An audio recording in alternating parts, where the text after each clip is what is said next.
Le village de Danji avait toujours vécu en paix avec la nuit. Quand le soleil se couchait derrière les palmiers, la terre rouge se refroidissait doucement, et les voix humaines se faisaient plus rares. Les femmes finissaient de remuer les marmites, les enfants étaient rappelés à l'ordre, et les hommes s'asseyaient devant les cases pour écouter le souffle du vent. La nuit n'était pas une ennemie, elle était une vieille compagne, silencieuse et familière. Jusqu'au soir où la nuit changea. Personne ne sut dire exactement quand cela commença. Certains parlèrent d'un frisson étrange dans l'air, d'autres d'un silence trop épais pour être naturel. Ce que tous s'accordèrent à dire, en revanche, c'est que les animaux furent les premiers à comprendre. Les chiens cessèrent d'aboyer sans raison. Les grillons, si bruyants d'ordinaire, se turent brusquement, comme s'ils avaient été avertis d'un danger invisible. Puis vint le souffle. À minuit précis, chaque nuit, un vent froid traversait Danji de part en part. Il ne ressemblait pas au vent ordinaire.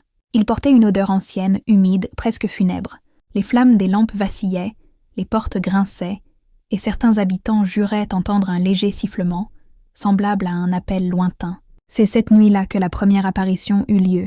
Une femme fut vue près du grand fromager, l'arbre sacré qui se dressait à l'écart du village. Elle était grande, drapée d'un voile noir qui recouvrait tout son corps. On aurait dit que le tissu absorbait la lumière de la lune. Elle ne marchait pas. Elle glissait lentement, à quelques centimètres du sol, sans produire le moindre bruit. Ceux qui l'aperçurent fermèrent aussitôt leurs portes. D'autres se cachèrent sous leur couverture en murmurant des prières. Au matin, les langues se délièrent, hésitantes d'abord, puis de plus en plus assurées. La peur avait trouvé un nom, la sorcière de minuit. Les nuits suivantes confirmèrent ce que beaucoup redoutaient. Toujours à la même heure, toujours près du fromager, parfois immobile, parfois avançant lentement entre les ombres. Jamais son visage ne se dévoilait entièrement, mais certains prétendaient avoir vu, sous le voile, 2 lueurs rouges, fixes et brûlantes. Les anciens commencèrent à s'inquiéter.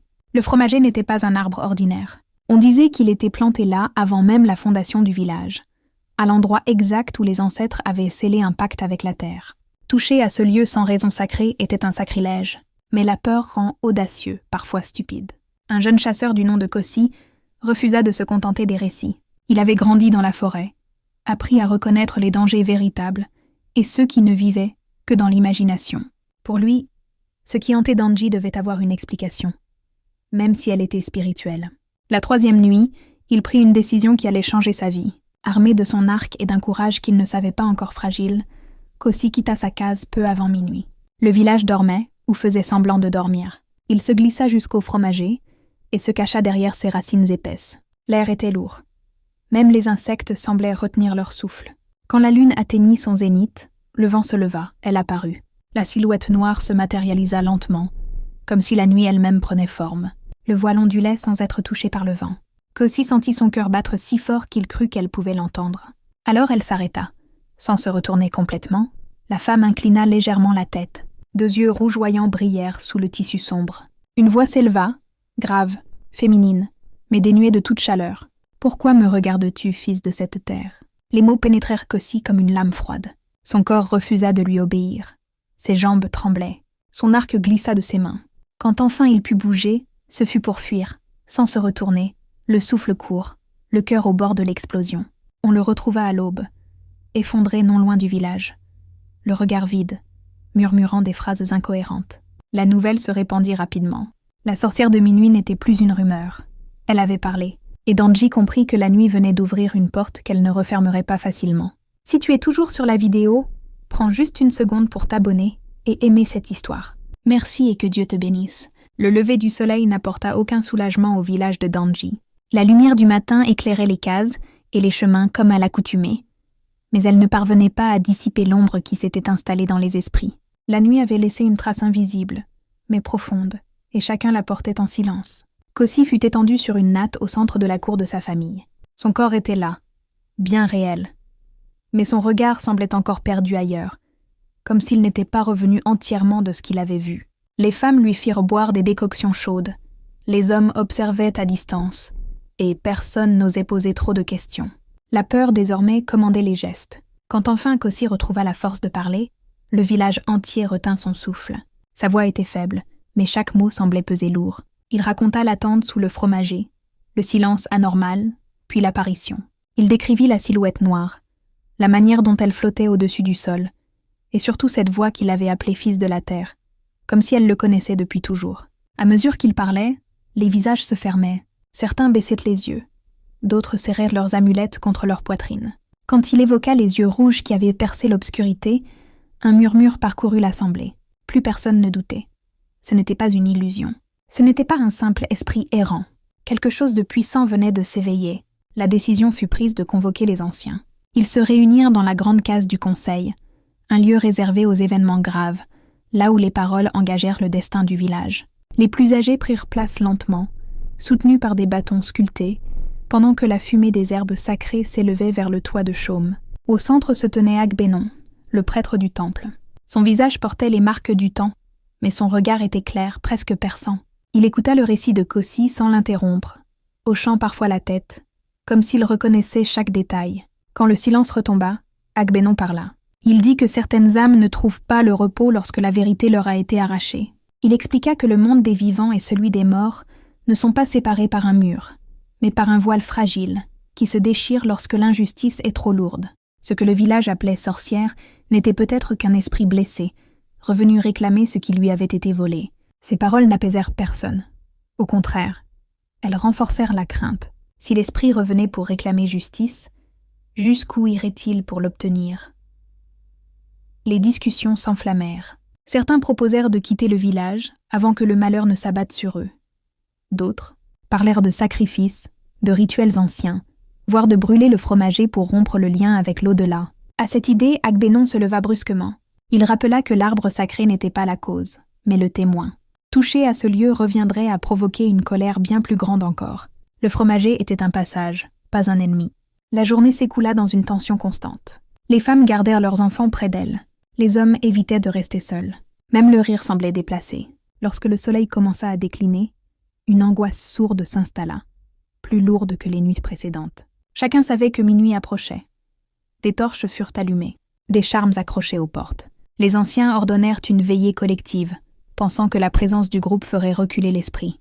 On chanta des prières, on invoqua les ancêtres, on tenta de couvrir la peur par le bruit des voix, mais la nuit n'en eut cure. À l'instant précis où la lune atteignit son point le plus haut, le vent se leva une nouvelle fois. Les flammes des torches vacillèrent, certaines s'éteignirent. Le chant s'interrompit brutalement, comme si une main invisible avait fermé toutes les bouches. Un silence absolu s'abattit sur Danji. Alors, une présence se fit sentir, non pas près du fromager cette fois, mais au cœur même du village. Une ombre glissa sur le toit de la case du chef, longue et fluide. Personne n'osa lever les yeux, mais tous sentirent ce regard peser sur eux. Une voix s'éleva, plus douce que la nuit précédente, mais chargée d'une tristesse profonde. « Rendez-moi mon nom ». Ces mots flottèrent dans l'air avant de disparaître, laissant derrière eux un froid glacial. Puis plus rien, pas de silhouette visible, pas de mouvement. La nuit reprit son cours comme si rien ne s'était produit. Au matin, le chef fut retrouvé inconscient, allongé devant sa case. Autour de son cou, des marques sombres apparaissaient, semblables à l'empreinte de doigts invisibles. Il respirait encore, mais faiblement. La panique gagna le village. Certains y virent une attaque, d'autres un avertissement. Agbénon, lui, observa longuement les marques avant de déclarer que l'esprit n'était pas venu pour tuer. À partir de cette nuit-là, le sommeil devint un luxe rare à Danji. Les corps se reposaient parfois, mais les esprits demeuraient éveillés. Le moindre bruit faisait sursauter. Une porte qui grinçait, une branche qui se brisait, un souffle de vent un peu trop insistant. La sorcière de minuit avait planté la peur comme une graine, et celle-ci commençait à germer dans chaque cœur. Kossi, lui, ne parvenait plus à rester immobile. Les paroles de l'esprit tournaient sans cesse dans sa tête. « Rends-moi mon nom ». Cette phrase revenait comme une incantation, lourde de sens. Il comprit que ce nom n'était pas seulement un mot, mais une existence effacée, une vie que le village avait choisi d'oublier. Il décida alors de chercher. Ses pas le menèrent d'abord vers les plus vieux habitants de Danji, ceux dont la mémoire résistait encore au temps. Il les trouva assis à l'ombre des arbres, le regard tourné vers un passé qu'ils n'évoquaient presque jamais. Au début, ils parlèrent peu. Certains prétendirent ne rien savoir. D'autres détournèrent leur regard. Mais à force de patience et de respect, quelques langues se délièrent. Un nom fut murmuré, d'abord avec hésitation, puis avec une crainte évidente, Adonon. Ce nom provoquait un silence étrange, comme s'il portait en lui une malédiction. Kossi insista, qui était-elle ? Pourquoi son nom inspirait-il autant de malaise ? Les réponses arrivèrent lentement, fragmentées, comme des morceaux d'une histoire brisée. Adonon avait vécu à Danji bien avant la naissance de Kosi.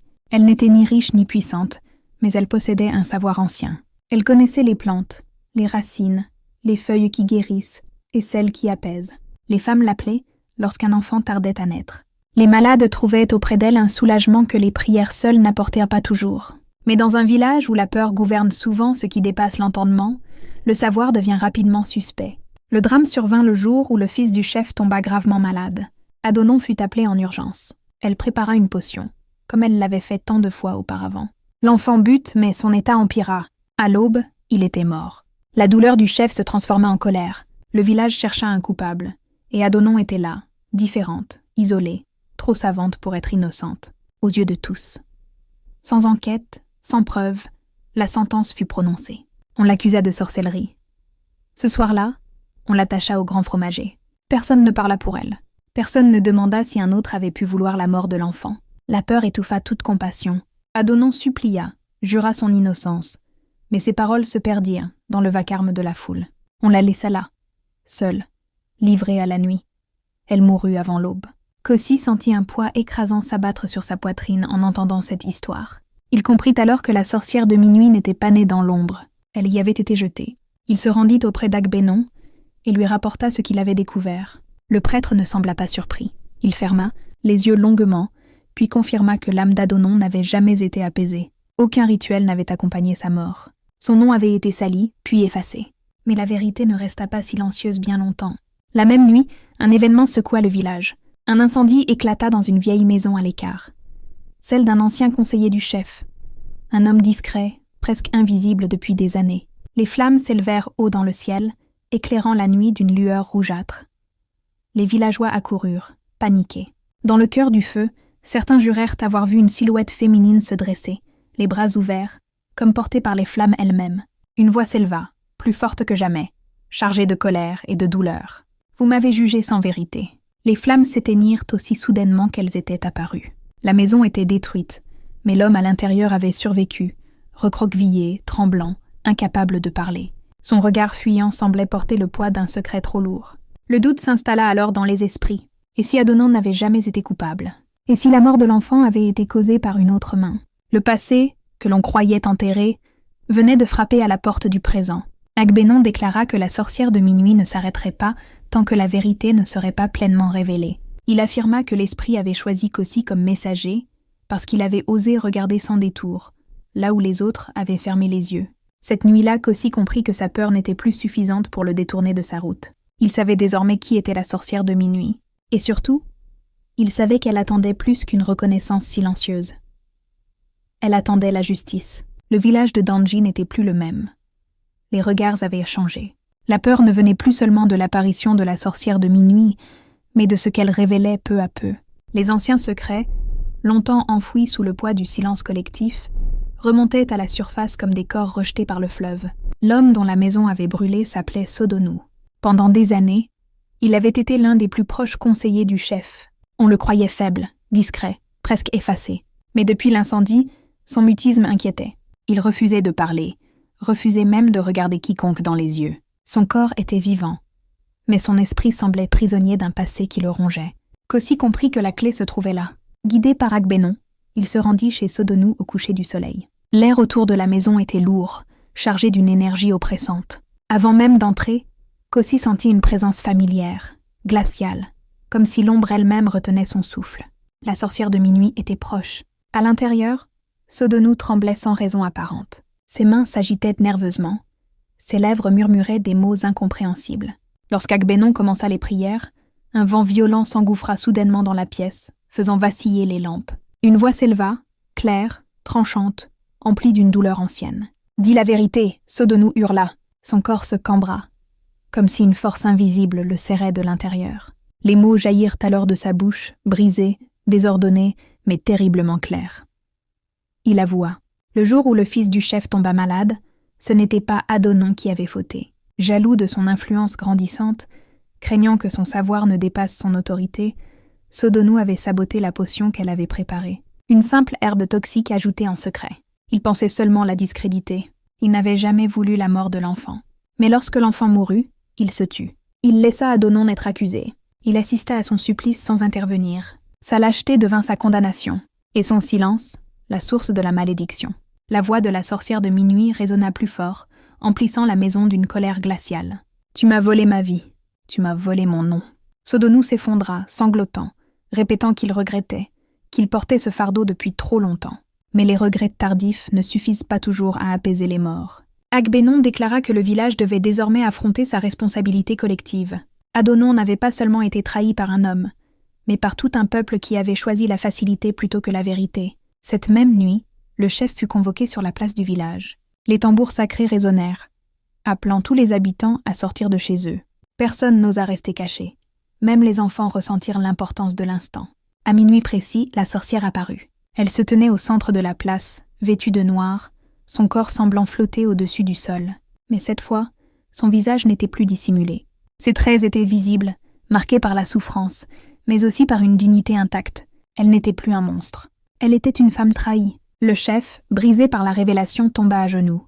Il reconnut son erreur, sa précipitation, son aveuglement.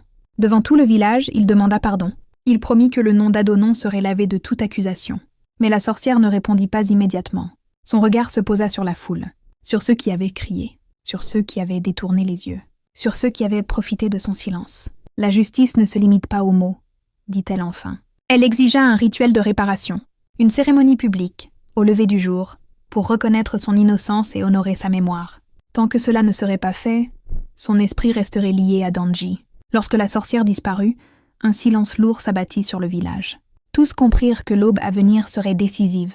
Soit Danji affronterait enfin son passé, soit la malédiction s'enracinerait pour toujours. Et au fond de la nuit, Kossi sentit que la fin approchait. Mais il savait aussi que certaines vérités, une fois révélées, exigent un prix que personne n'est jamais vraiment prêt à payer. L'aube se leva sur Danji avec une lenteur inhabituelle, comme si le soleil lui-même hésitait à éclairer un village chargé de tant de fautes. Une brume épaisse enveloppait les cases, rendant les silhouettes floues, presque irréelles. Personne ne parlait. Les tambours ne résonnaient plus. Seuls les pas lourds des habitants brisaient parfois le silence lorsqu'ils se dirigeaient vers la place centrale. Le rituel de réparation devait commencer avant que le soleil ne soit entièrement levé. Agbénon se tenait déjà au centre, vêtu de blanc, entouré des anciens. Le chef, le visage marqué par la fatigue et la honte, attendait à ses côtés.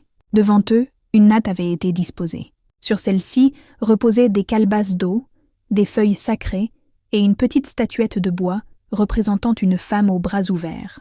Le nom d'Adonon fut prononcé à voix haute. À cet instant, le vent se leva doucement, faisant frissonner les feuilles des arbres. Les villageois sentirent une présence familière, mais différente de celle des nuits précédentes. Elle n'était plus menaçante, elle était attentive. Le chef prit la parole.